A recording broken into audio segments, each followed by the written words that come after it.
ሰላም ሰላም እንዴት ናችሁ? ትንሽ ተጠፋፍተናል። ዛሬ ብቅ ብያለሁ። እንግዲህ ስለ ዓለም ዋንጫ ትንሽ ነገር ለማለት ያህል ነው። ከጀርባዬ እንደምትመለከቱት ዛሬ በተለየ ሁኔታ አንድ የሀገር ውስጥ ቴሌቪዥን ጣቢያ አገሬ ቴሌቪዥንን ለማመስገን ያህል ነው። ይሄ ማሽቃበጥ ምናምን እንዳይመስላችሁ። የሚተቹት ሰዎች፣ የሚነቅፉት ሰዎች፣ የሚረግሙት ሰዎች ስላየው በጣም ደንቆኝ ገርሞኝ ነው። ስም አልገልጽም ግን የመጀመሪያው ነገር እነዚህን ከኋላችን የምትመለከቷቸውን የጋዜጠኞችን ስብስብ ነው የተቸው። እውቀት የላቸውም፣ አብዛኞቹ አንከር ናቸው ምናምን የሚሉ ነገሮችን አየሁና በጣም ገረመኝ። እኔ ደግሞ እንደ አጋጣሚ ሆኖ አብዛኞቹን አውቃቸዋለሁኝ፣ ብቃት አቅም ያላቸው ናቸው። ግን ምንም ይሁን ምን እኛ የስፖርት ጋዜጠኞች ከሆን የመጀመሪያው ነገር ባልደረቦቻችንን በተሰማራንበት የሙያ መስክ ያሉትን ጋዜጠኞች ማክበር ነው። ሙያቸውን ማክበር ነው። እነሱን ማክበር ነው ትልቁ ነገር።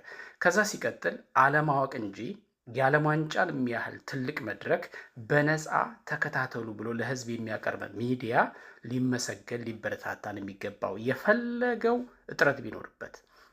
ምክንያቱም በየትኛውም ዓለም ላይ አሁን እኔ ባለሁበት ሀገር ጨምሮ እንደዚህ አይነት ኢቨንትን በነፃ የሚያስተላልፍልህ አካል የለም። ለምሳሌ የሚያስተላልፉ ሚዲያዎች ቢኖሩ ሰብስክሪፕሽን ኑሯቸው ሰብስክራይብ አድርገ ከአካውንት በቀጥታ ዶላር ሌላ ያው ማለት በሀርድ ከረንሲ እየተቆረጠ ከአካውንት መክፈል ከቻልክ ብቻ ነው የምትመለከተው። ከዛ ውጭ ቻናሉን መግዛት ይቻላል በፓኬጅ። ከዛ ውጭ ግን በነፃ የሚባል ነገር የለም። እንደዚህ አይነት ትልቅ መድረክ አገሬ ቲቪ የተባለው ቴሌቪዥን ለኢትዮጵያውያን እግር ኳስ አፍቃሪያን የዓለም ዋንጫን የሚያህል መድረክ በነፃ ለማስተላለፍ ዝግጅት አጠናቆ ሲጋብዝ እውነት ክሬዲቱ በጣም ከፍ ባለ ሁኔታ ሊሰጠው ይገባል። ስለዚህ ተቺዎች ወይም ነቃፊዎች ከምን ተነስተው ይሄን ሊያወሩ እንደሚችሉ ለእኔ ግልጽ አይደለም።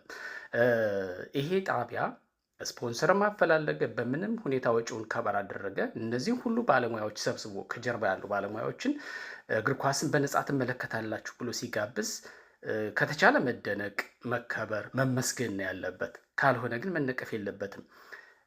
ተቺዎች በጣም የሚያሳዝነው ነገር የስፖርት ጋዜጠኞች ሆነው ከጀርባ ያሉትን ጋዜጠኞች በመንቀፍ በመስደብ ወይም ደግሞ ክብራቸውን በማዋረድ እንዲጀመሩት አብዛኞቹ ኒውስ አንከር ናቸው ብሎ ብዙ ነጥቦችን ለመጥቀስ ሞከረ። አናሊሲስ ማድረግ አይችሉም፣ ኳስን በእውቀት አይናገሩም ምናምን የሚል ነገር ነው።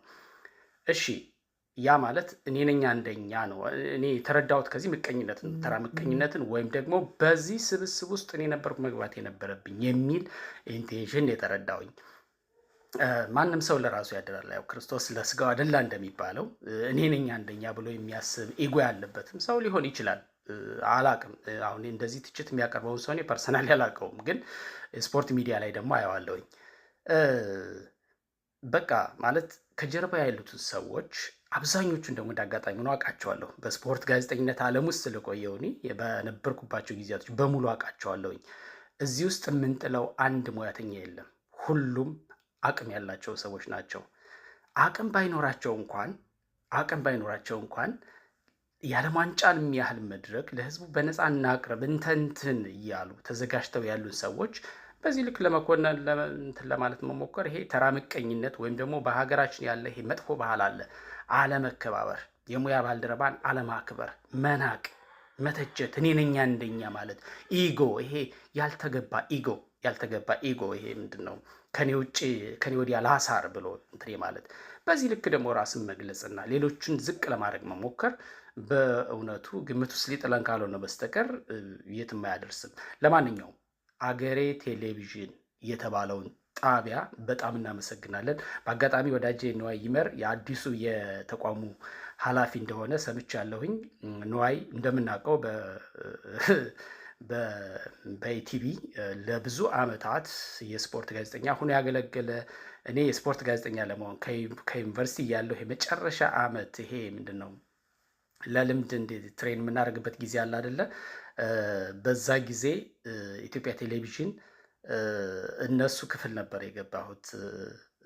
ያው ይሄ ለ45 ቀናት ከመመረቃችን በፊት ልምድ የምንወስድበት እና የስፖርት ጋዜጠኛ የመሆን ፍላጎት ስለነበረኝ ያን እነ ሰለሞን ገብረ እግዚአብሔር፣ እነ ፍቅር ይልቃል፣ እነ ንዋይ ይመር፣ እነ ታደለ አሰፋ፣ እነ አለሙ መኮንን እንደዚህ የነበሩበት ጊዜ ነው እና እዛ ሴክሽን ውስጥ ለ40 ምናምን ከአንድ ወር በላይ ቆይቻለሁ ትሬን እያደረግኩኝ እና ያኔ ነው በደንብ ማቀው ነው አይን ያኔ ጀማሪ ገና ያንግ የሆነ ሪፖርተር ነበር እና አቅሙን ከዛ ጊዜ ጀምሮ ነው በደንብ በቅርበትም የማውቀው። ግርጆብ ነዋይ ይሄንን ማድረግ ትልቅ ነገር ነው። ከጀርባ ያሉ ጋዜጠኞችን በሙሉ አሁን ንጥራ ቢባል እንኳን በቅርበት የማውቃቸው እነ ኃይሌ ገብረ እግዚአብሔር አድሃኖም፣ እነ አያና ወልደ ሚካኤል፣ እነ ሰላማዊ ደጀን፣ እነ ሚሊዮን ጉግሳ ከአሰልጣኞች እነ ድሉ ደረጀ ወጣቶቹ ብዙዎቹ አሉ። አሁን የትኛው ነው አቅም የለውም የሌላቸው ናቸው የተደረደሩ ብሎ ያለው ነገር እኔ ብዙም አልገባኝም። ተራ ምቀኝነት ካልሆነ በስተቀር ይሄ ሪል ኮሜንት ሊሆን አይችልም። ማንም ሰው ሊገዛው ሊወስደው የሚችለው ነገር አይደለም። ለማንኛውም ታላቁን የዓለም ዋንጫ በተለያየ አጋጣሚ ሰው እንዲመለከተው ቤቱ ቁጭ ብሎ በነፃ እንዲመለከተው ይህን እድል ያመቻቸውን ሀገሬ ቴሌቪዥን ሁሉም ሰው እግር ኳስ የሚያፈቅር ሁሉ እግር ኳስን የሚወድ ሁሉ የእግር ኳስ ፍቅር የገባው ሁሉ በእርግጠኝነት በአንድ ድምፅ ያመሰግናቸዋል ብዬ አስባለሁኝ። ይሄ ቴሌቪዥን ጣቢያ በነገራችን ላይ በነፃ ቢያቀርበውም በቃ ይሄ ምንድን ነው የኦዲየንሱን ሰብሮ ወስዶታል። በቃ አለቀ። አሁን ማንም የሚስተካከለው ቲቪ ይኖራል ብዬ አላስብም። ምክንያቱም በዚህ ዓለም ዋንጫ አብዛኛው እግር ኳስ አፍቃሪ ይሄን ቴሌቪዥን ፎሎ ያደርጋል። የማህበራዊ ገጹንም ዋና ቻናሉንም በእርግጠኝነት ይሄን ቲቪ ጣቢያውን አስተካክሎ ነው ሰው የሚጠብቀው። ምክንያቱም አብዛኛው እግር ኳስ አፍቃሪ እንደዚህ አይነት እድል አያገኝም እና ይሄ መበረታታት ነው ያለበት። በዚህ ልክ እንደዚህ ለመስራት ኮሚቴ ነው ዝግጁ የሆኑ ጋዜጠኞችን ማበረታታት ነው ያለብን።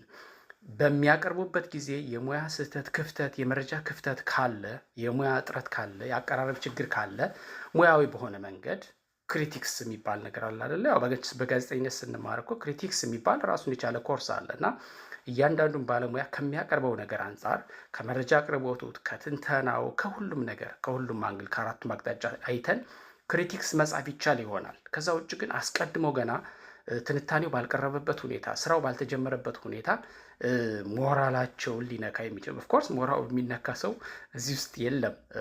በብዙ መንገድ ያለፉ ናቸው። ብዙ ኤክስፒሪየንስ ያላቸው ናቸው እስከማውቀው ድረስ። በምንም መንገድ ይሄ ተራ ሰው ወጥቶ አንድ ሰው ፌስቡክ ላይ ስለጻፈ ወይም ሰሞር የሆነ ነገር እንትን ስላለ የሚሆን ነገር አይደለም። የሚመጣ ዲስትራክሽን አለ ብዬ አልገምትም።